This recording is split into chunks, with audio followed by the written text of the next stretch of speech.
¿Qué tal, mis cibernautas? Con música de Elvis, el rey del rock. Decían los Beatles que, bueno, que finalmente Elvis había sido el rey y que, pues, observa uno sus canciones. Yo las he dejado un poco, las había dejado un poco de escuchar ahora que estaba escuchando a Sixto Rodríguez, por cierto, se lo recomiendo, Sugarman, que fue famosísimo allá en Sudáfrica. Pero decían que Sugarman o que Sixto Rodríguez había vendido más discos que Elvis en Sudáfrica y se me hizo raro y en efecto me fui a escuchar Sugarman y es fabuloso Sixto Rodríguez, se lo recomiendo. No hay Rodríguez pendejo, dijo aquel. Bueno, pero el fenómeno de Elvis pues sigue siendo el rey, sin duda. Claro, los Beatles fueron toda una época y Elvis pues, fue el innovador, fue aquel que trasladó de los blues al rock and roll y generó una época grandiosa en el mundo y que conocemos como el rock and roll. Y claro, hay sus derivaciones, el twist y otros ritmos. Pero sí les recomiendo a los jóvenes que regresen un poco a Elvis para que, bueno, hay muchas películas han sido utilizadas para, es decir, como temas de película actuales y a veces los muchachos no saben que esa música es de Elvis Presley. Entonces no solamente se dediquen a Juan Gabriel o al Buki, también vayan un poco a escuchar a Elvis y sobre todo, pues la música más clásica de él, el rock de la cárcel, que fue toda una innovación, Muñeca de Palo, La novia de mi mejor amigo, en fin.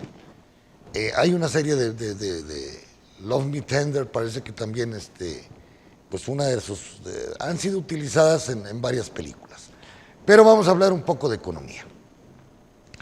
Y claro, economía política, todavía se siguen, aquí está Rogoff, en Project Syndicate, donde siguen insistiendo, la economía mundial, se están reuniendo los 20 allá en China. Yo no sé para qué invitan a Peña Nieto, porque cuando lo invitan dicen una sarta de pendejadas bárbaras. Yo ya no sé, mejor, bueno, buscar, pero también tiene razón el peje, quitarlo del presidente sería un problema para la institución mexicana, es decir, para el Estado mexicano.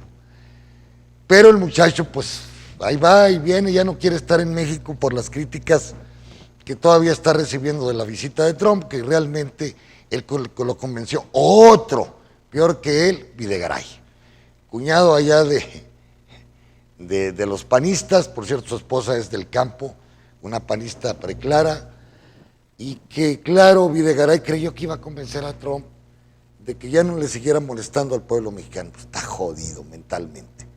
Ese Trump es un fascista de nacimiento, racista, misógeno, imprudente, es intolerante como él mismo. Le gusta estar fregando a la gente, aparte negocios turbios por todos lados del señor Trump. Ojalá y gane la Hillary Clinton porque pues es diferente la visión económica que tienen cada uno de ellos. Y aquí había un artículo, hay un artículo en Project Syndicate, ahora me prestaron los lentes de mujer, pero bueno, como no traía mis lentes, los vamos a utilizar estos. Las diferencias de Clinton y Trump, que es, pues es de Michael G. Boskin, profesor de la economía de Stanford. La gente siempre de Stanford es la de más izquierda, allá en los Estados Unidos se me hace la mejor universidad, está junto con Harvard. Dice que, ¿cuál sería? En primer lugar, hablemos del gasto público. Por ejemplo, Clinton, jóvenes, está a favor de políticas de bienestar como la ampliación de prestaciones a la seguridad social, la gratuidad de las universidades públicas y el alivio de deudas por préstamos estudiantiles, así como de sumar un seguro de salud pública a las alternativas previstas por la ley de atención médica del Obamacare. También dice que mantendría y ampliará la costosa política industrial verde del presidente Barack Obama, que favorece ciertas fuentes de energía alternativas para evitar de que sea explotado el carbón y el petróleo. En cambio, Trump dice que dejará la seguridad social como está, derogará y reemplazará el Obamacare, va a quitar el Obamacare, y aumentará la eficiencia del gasto público. Es mentira, nunca la van a aumentar la eficiencia del gasto público. Fíjense que Clinton, pues mucho más progresistas que el señor Peña Nieto y que los del PAN, en la ultraderecha hagan de cuenta que es el partido Trump y el Partido Republicano. En materia tributaria, Clinton dice que hará más progresiva el sistema estadounidense, lo que nosotros, los de Morena, hemos estado proponiendo para México, que el que más gane, más pague. En Dinamarca las tasas del impuesto sobre la renta llegan hasta el 60%, en México llegan al 34%, y en Estados Unidos, en efecto, es el país desarrollado con más tasas en impuestos sobre la renta. Propone aumentar el impuesto inmobiliario y sobre la renta de los contribuyentes de mayores ingresos, lo que también afecta a las pequeñas empresas, obviamente, y limitar los conceptos que pueden deducirse de la base disponible. Es decir, si ustedes pueden deducir un carro al 100%, pues ahora lo van a deducir hasta como en México a 4 o 5 años. O bien, ver que si ustedes rentan un carro como si fuera propiedad de ustedes, es decir, lo están rentando, lo están pagando año tras año, pues esas deducibilidades las van a bajar. En cambio, Trump propone una reducción del impuesto sobre los ricos. El impuesto corporativo federal de Estados Unidos es del 33%, casi igual que en 35%, un punto arriba que México, el más alto de la OCDE. Trump propone reducirlo a un 15%, pero entonces la pregunta es, ¿de dónde va a sacar dinero el gobierno norteamericano para pagar la deuda de 16 trillones que tiene el gobierno norteamericano y que equivale al 80-90% del Producto Interno Bruto? Pues tiene que ser con impuestos, señores. Claro, condición sine qua non es que las economías crezcan, que crezcan las economías con el propósito de que la gente pague, haya más gente que pague impuestos, al haber más actividad, se paga el IVA y se paga el impuesto sobre la renta. Y el Estado entonces comienza a salir de problemas. Pero como dicen en Shanghái, ahorita el grupo de los 20, el problema es que la economía mundial no está creciendo. Está previendo que este año la economía mundial va a crecer al 3%. Claro, China crece al 6.5%, que es la segunda economía del mundo. China, que es la sexta, parece, no sé qué lugar tiene India, pues está creciendo al 7.5%, pero no es suficiente. Las economías de Europa no crecen menos del 1% en total, en global. La economía norteamericana se espera que crezca el 2%, Brasil va a decrecer, Rusia va a decrecer, México estará creciendo el 1.9%. Videgaray había dicho que el 4%, pues vamos a crecer el 1.9%. Entonces, en ese contexto general, si se suma el total de los productos del Producto Interno Bruto a nivel mundial, pues estamos observando que máximo crecerá 3%, y debido básicamente a los países del sudeste asiático o del Asia, China, India, Indonesia, Vietnam, estoy hablando de Filipinas, todos estos países que han tenido buenos resultados económicos, y algunos de la América Latina, como que es el Bolivia, como que es Panamá, y otros países ahí pequeños. Con respecto ya dijimos, Trump quiere bajar la tasa impositiva. Nosotros proponemos de que hay Clinton propone que hay una tasa de impuesto sobre la renta progresiva, como es el proyecto de la izquierda en México, con un modelo tipo Dinamarca, tipo Suecia, Noruega y Finlandia. No son países socialistas, no se confundan. Son países capitalistas, pero con un Estado benefactor que apoya mucho a la gente de clase media, que a la gente pobre. Con esos impuestos, la educación es gratuita, la salud es gratuita, el retiro pues es gratuito, así a la gente el Estado mismo se hace cargo de los retiros, el cuidado de los niños es gratuito, los discapacitados, el cuidado de ellos es gratuito. Claro, ¿cómo se paga todos esos gastos? Pues con un buen impuesto. Claro, condición sine qua non, que no haya corrupción. Son los estados menos corruptos del mundo, donde menos hay problemas de narcotráfico, de crimen organizado, porque la gente vive muy bien. ¿Para qué ir a arriesgarse a andar contrabandeando o andar vendiendo marihuana o cocaína si el Estado le está dando todo un privilegio? Es un privilegio como ciudadano vivir en estos países. Entonces, en cuanto al comercio internacional, Clinton se opone al acuerdo transpacífico, igual que Trump, un estado multinacional de libre comercio negociado por el gobierno de Obama y otros 11 países de la cuenca del Pacífico. A diferencia de su marido, que durante su presidencia apoyó en concreto la firma de varios tratados, entre ellos el de México, Clinton se está acercando a la ala proteccionista del Partido Demócrata, que en este caso representaba Bernie Sanders. La postura de Clinton, dice aquí el analista en Project Syndicate, en materia de comercio internacional tiene pocos méritos, pero la de Trump es todavía peor. Entre otras cosas, ¿qué propone Trump? Trump amenazó con iniciar una guerra comercial con China y México. Y dice que renegociará los tratados comerciales ya firmados por Estados Unidos. Posiblemente Clinton y Trump hablan de los trabajadores de clase baja y media, dice, a los que la globalización dejó atrás, es decir, los dejó pobres. Pero la mejor respuesta política no es el proteccionismo, sino ayudar a los trabajadores desplazados. Primero con buenos salarios y con buen seguro de desempleo, como están ya en los países bálticos que yo hablaba hace rato, Dinamarca, Suecia y Noruega. Por último, Clinton y Trump difieren en relación con el déficit fiscal y la deuda pública.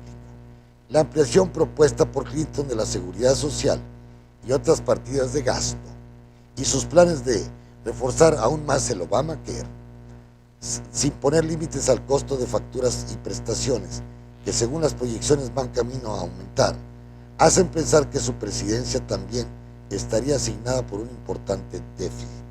Claro, si hay déficit entre oferta y demanda, ¿por qué no en el gobierno? Claro, un déficit aceptable, manejable. Yo siempre lo dije, la deuda no es mala, el déficit no es malo. La cuestión es manejarlo con honestidad y con un buen gasto público.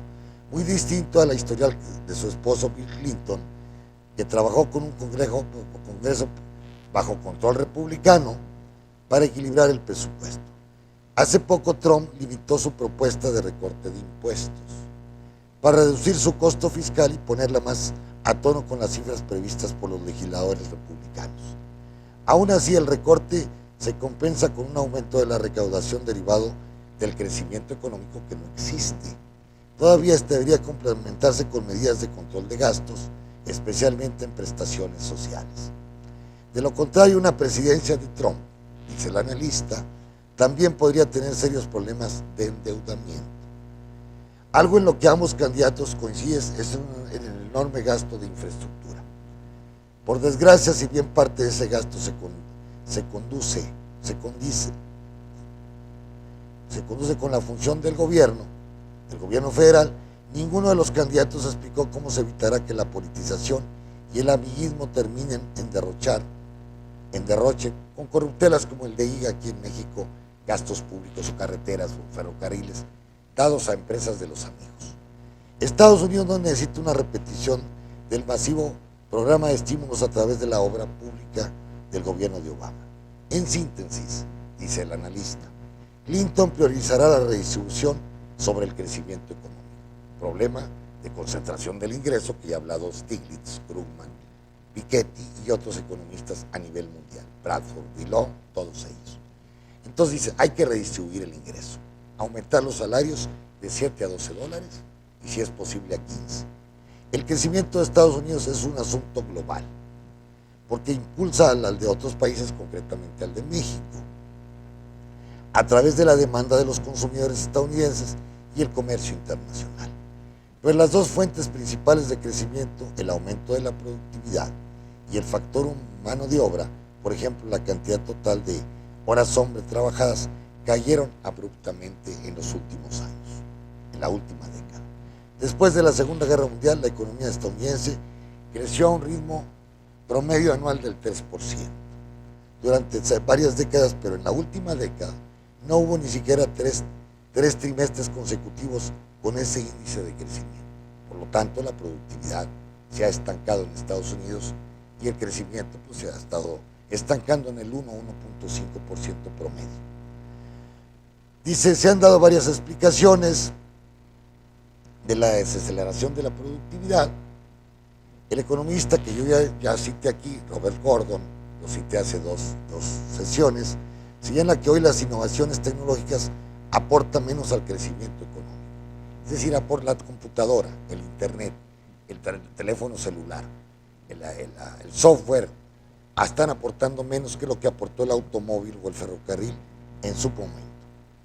Dice Lawrence Summers, de la Universidad de Harvard, apunta al estancamiento secular, es decir, que vamos a un crecimiento lento por parte de la economía mundial. Dice que este fue un término acuñado por Hansen, que fue un economista preclaro allá de los años 30. En mi opinión, la mala política económica desalentó la inversión empresarial y el emprendedorismo y el trabajo. Entonces, dice que los votantes en Estados Unidos desconfían profundamente de los dos candidatos, tanto de Trump, pero de Hillary. El menos malo es Hillary Clinton, obviamente. Dice, para ganar la elección y tener mandato efectivo para implementar la agenda Clinton, deberá ser más transparente y honesta en relación con sus errores pasados. Trump, por su parte, tendrá que demostrar un poco de humildad e inclusivismo, cosa que humildad no tiene Trump. Es intransigente, soberbio, es intolerante, misógino, todo lo peor es Trump. Entonces, y aceptar el consejo de otros cuestiones en las que le falta experiencia. Si bien los republicanos están parejos con los demócratas en la carrera por el control del Senado, es muy probable que mantengan la mayoría en la Cámara de Representantes. Pero de allí que en muchas cuestiones de política todas las miradas apuntarán al líder republicano de esa Cámara, Paul Ryan, que probablemente actuará como contrapeso y ocasionalmente socio de Clinton o como guía socio más regular en el caso de Trump. Finalmente, señores, pues parece ser que las elecciones van a favorecer hasta ahorita, hoy. Es al senador Clinton, todavía puede haber sorpresas, pero lo que sí es definitivo es que el señor Videgaray se equivocó sugerirle al señor Peña Nieto que trajera al señor Trump. Es una vergüenza internacional, a mí me es pena ajena. Primero porque primero vino a decir que a dialogar y en la noche empezó a vociferar en contra de México, que éramos unos rateros, que teníamos puros migrantes viciosos, secuestradores, raperos, lo peor. Y en la noche nos dice una patada en el culo nos va a dar, diciendo que nosotros vamos a pagar su famoso muro, claro, con los impuestos a las remesas que mandan los pobres paisanos que trabajan de sol a sol allá en los Estados Unidos. Entonces, ¿qué es lo que hizo Videgaray? Darle la oportunidad a uno que estaba ya muerto en el proceso electoral norteamericano, queriéndolo revivir, que es la ultraderecha mexicana, que es Videgaray, las gentes del ITAM, las gentes del IPADE, las gentes de menos del TEC de Monterrey, que decirlo. Hay gentes como Cruz y de los del Instituto de Investigaciones más serios. Pero en general, la ultraderecha mexicana, como la Panamericana y el ITAM, pues quieren que siga la ultraderecha en el poder, cosa que no va a ser posible. Claro, si llega Margarita, es posible. De ahí que todos debemos ir a votar por lo menos pues por Andrés Manuel. Por el PRI ya no, nadie va a votar. El PRI va a pasar a tercer o cuarto lugar. Entonces la decisión está entre la izquierda y la socialdemocracia, representada en este caso por Andrés Manuel López Obrador. ¿Cuál es la realidad mexicana? Y a eso va a China a decir este pobre presidente mental que tenemos, pues de que la situación en México está complicada. Con una deuda cerca del 50% del Producto Interno Bruto, pues nos está costando una millonada de pesos los intereses y el pago de la deuda, porque algo le tenemos que abonar. Pero en lugar de bajar la deuda, el señor Peña Nieto la ha llevado del 30% del Producto Interno Bruto a casi al 50%. Y entonces las variables macroeconómicas de este país se comienzan a complicar. Primero, con un petróleo tan barato, ya los rusos y los árabes están haciendo contratos a largo plazo de $40 por barril. México lo acaba de hacer con 250,000 barriles diarios de los 2 millones que producimos. Claro, exportamos 1 millón, pero 2/3 partes pues no están aseguradas. Esto significa que México le está apostando a que el petróleo valga menos de $42 el barril. ¿Y cuál es el problema de todo esto? De que al valer menos el petróleo, pues el gobierno tiene menos presupuesto, tiene menos dinero y tiene que estar recurriendo, siempre tiene que estar cayendo en un déficit presupuestal. Es decir, que lo que gastan es menor que lo que se obtiene por la vía impositiva o por la venta del petróleo. Y esto es una variable terrible para el gobierno mexicano, porque ha bajado más del 50% los ingresos por concepto de exportación petrolera. Pues aparte del precio, la producción petrolera, que era de 3 millones de barriles cuando estaba este idiota del Fox, pues ahora ya anda en 2 millones de barriles, es decir, un 33%. Aparte de que tenemos una baja, ya lo dije, del 100% del valor del petróleo a nivel internacional. Si a esto le agregamos la deuda que es terrible, y le agregamos también el bajo crecimiento que traen los Estados Unidos en el comercio internacional, porque las importaciones están siendo 7,000 millones de dólares en 6 meses. Lean hoy un artículo de La Jornada donde hablan de la balanza de pagos de México, y lo central es que los migrantes siguen aportando 25,000 millones en promedio. Pero la balanza de pagos este año puede llegar a 14,000 millones, balanza comercial. Es decir, exportamos menos de lo que importamos. Yo no sé el idiota. Claro, tenemos todavía 50, 60 mil millones de dólares de superávit en el año, que los perdemos solamente con China. A China nosotros le exportamos 6,000 millones y ellos nos exportan 60. Traemos en signos negativos con China menos 54,000 millones. Si, mientras lo ganamos con Estados Unidos, 36, 40,000 millones, con China lo perdemos porque traemos un déficit de 50,000 millones.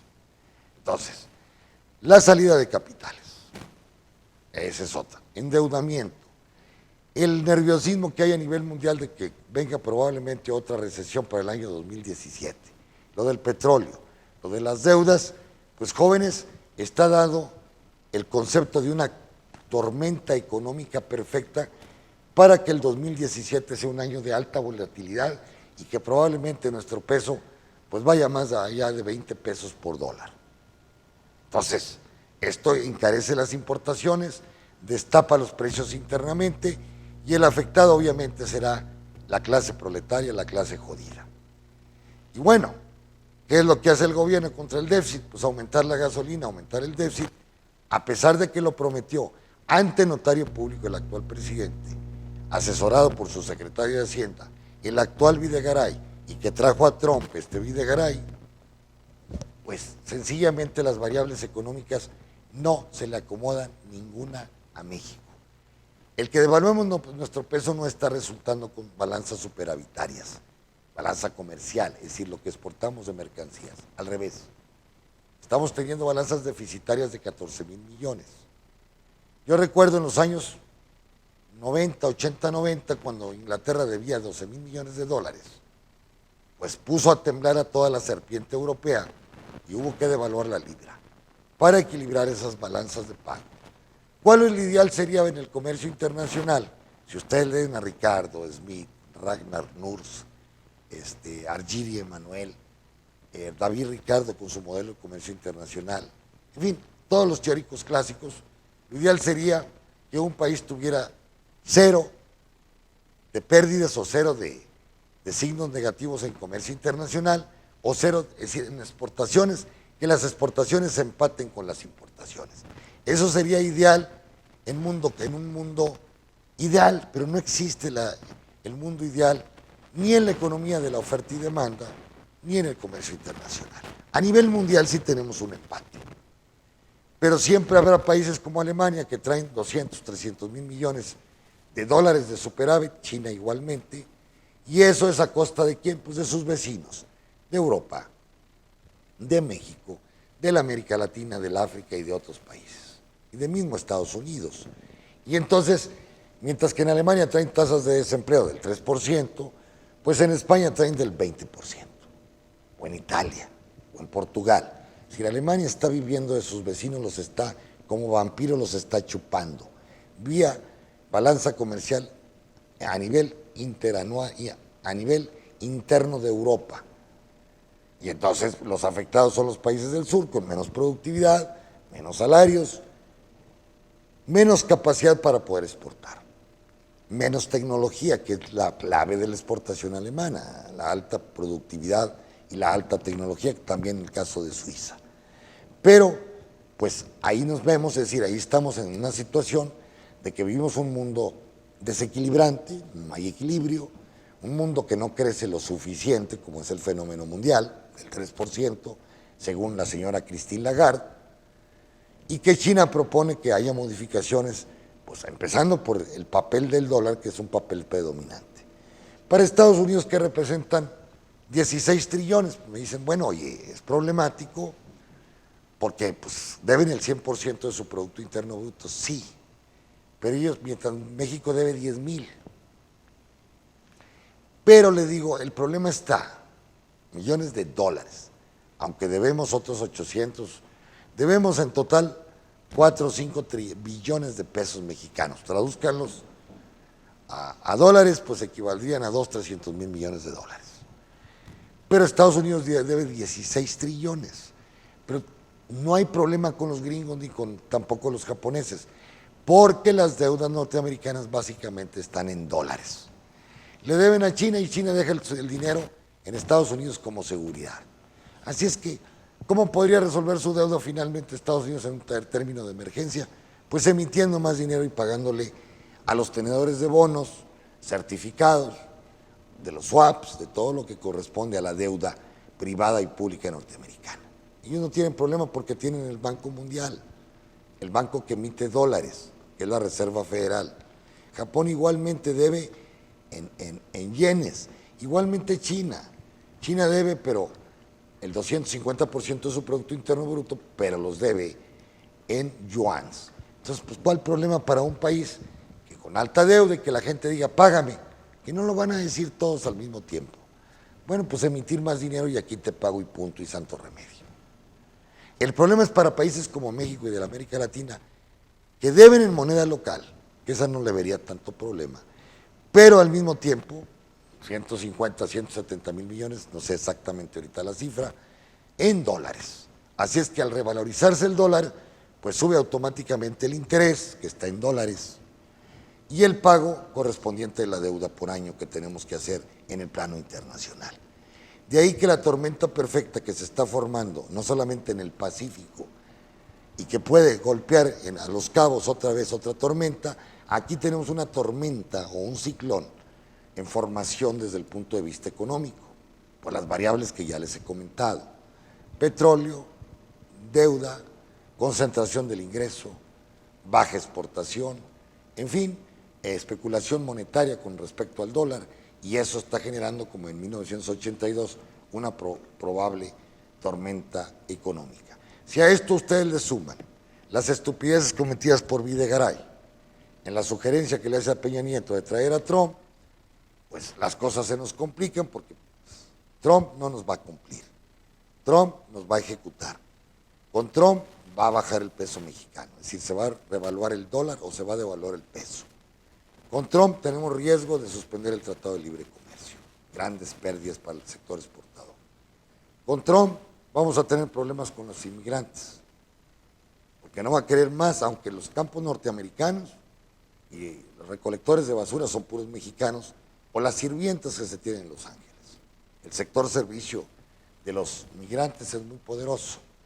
Se dice que el 26% de los nuevos negocios en Estados Unidos lo forman migrantes porque tienen hambre, vendiendo chucherías, un salón de belleza, vendiendo tacos, tortillas, lo que ustedes quieran.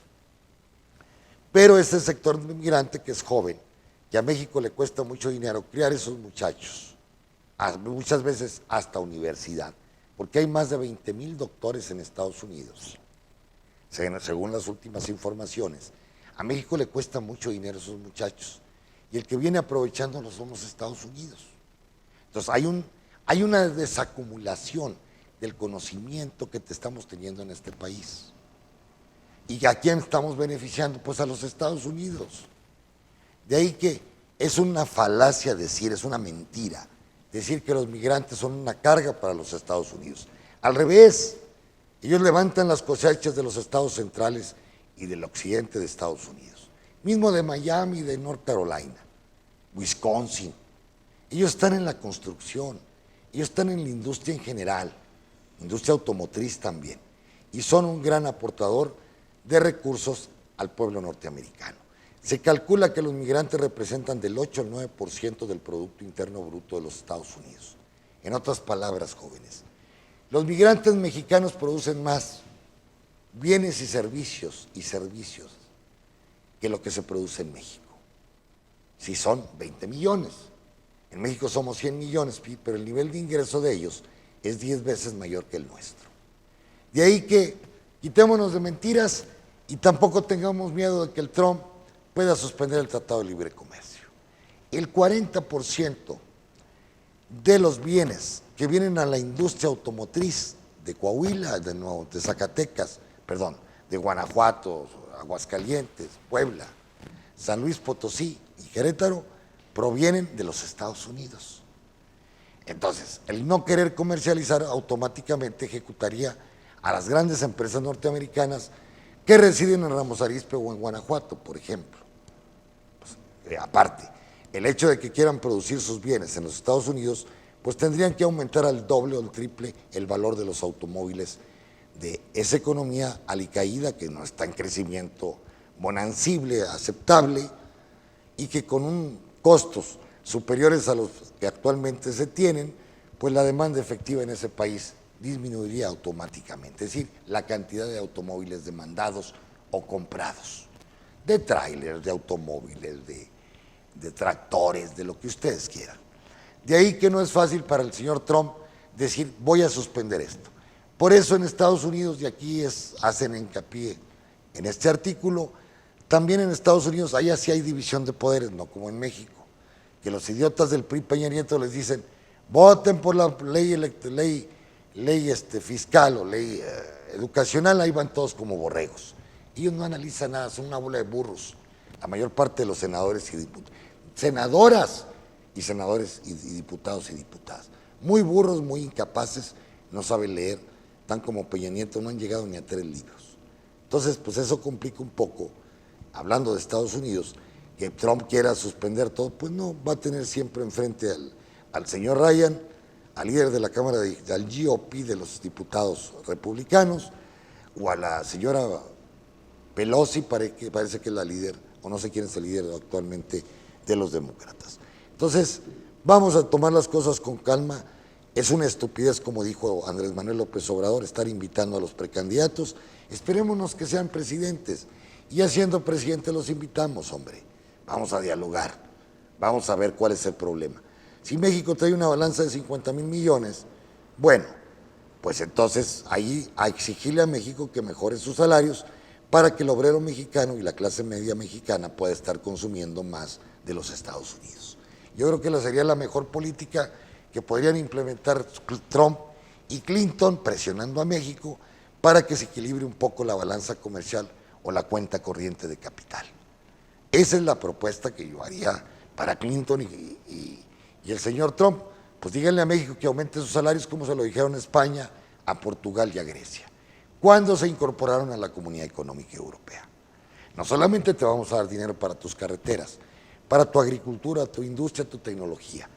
No, también tienes que aumentar.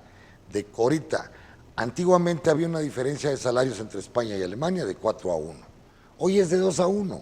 Es decir, ha mejorado mucho el salario en España con respecto a Alemania, con respecto a Francia.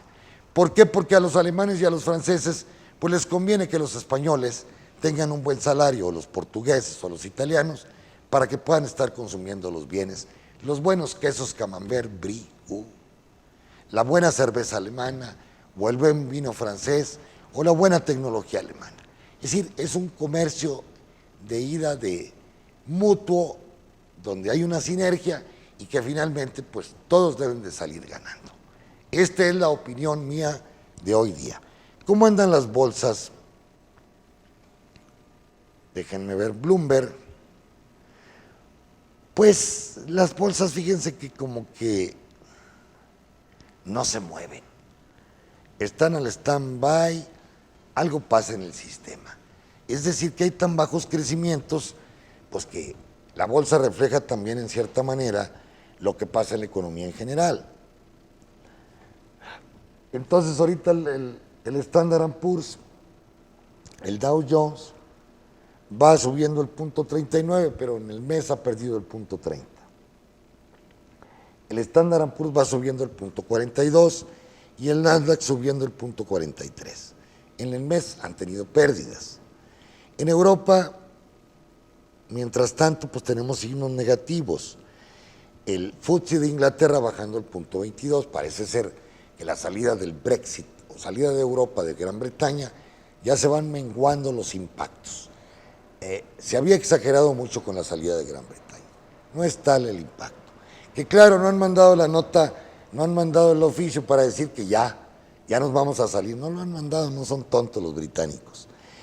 El DAX de Alemania bajando el punto 11, París va igual, en ceros, y España es el que más va perdiendo el punto 50. Y allá en Asia Pacífico también las bolsas repuntan un poquito, punto 60, el Nikkei punto 66, el Hang Seng de Hong Kong subiendo el 1.65, el Shanghái subiendo el punto 17 y en cambio también Australia el 1.6 y bajando la bolsa de India. En lo que concierne a las materias primas jóvenes, que es muy importante porque acuérdense que nosotros dependemos también, el Estado, de las famosas commodities, ¿verdad? Y estamos observando que han estado aumentando el precio del petróleo, subió a 45.17, 1.75 el West.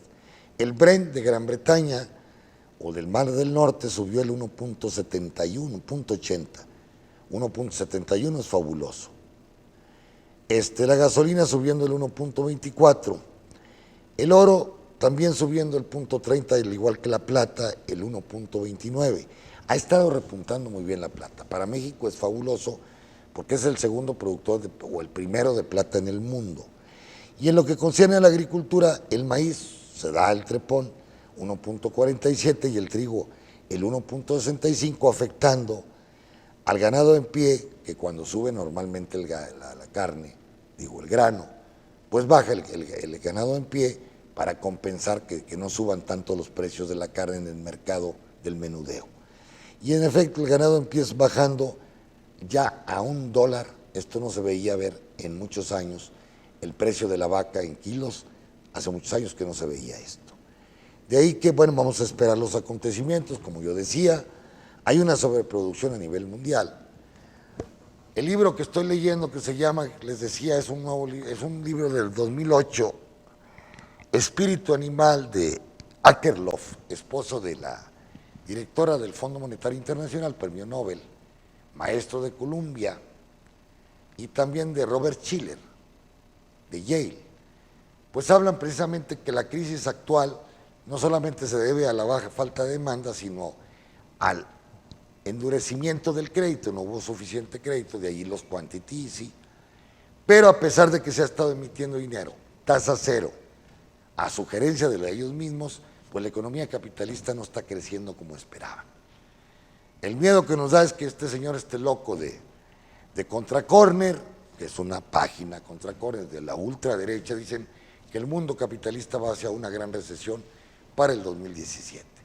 ¿Por qué? Porque el casino del juego que han hecho los bancos centrales de emitir tanto dinero y tasas de interés ficticias, pues lo único que ha estado alimentando es la especulación en bolsas de valores.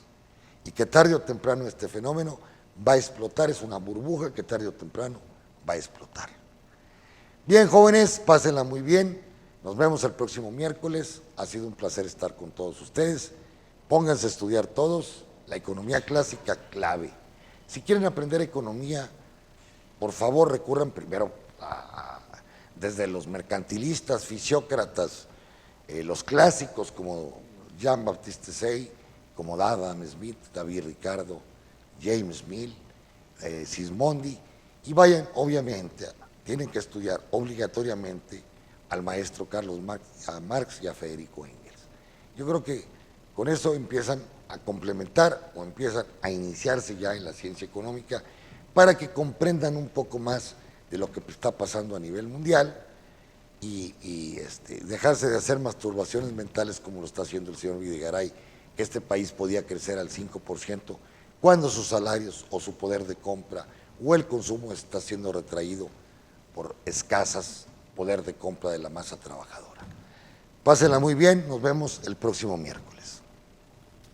El análisis, la opinión y todo lo que quieres saber sobre el mundo de las finanzas lo encuentras en Perspectivas Económicas con el Dr. Juan Pablo Rodríguez, de lunes a viernes a las 13:30 horas y repeticiones a las 9 horas por MD Sofía.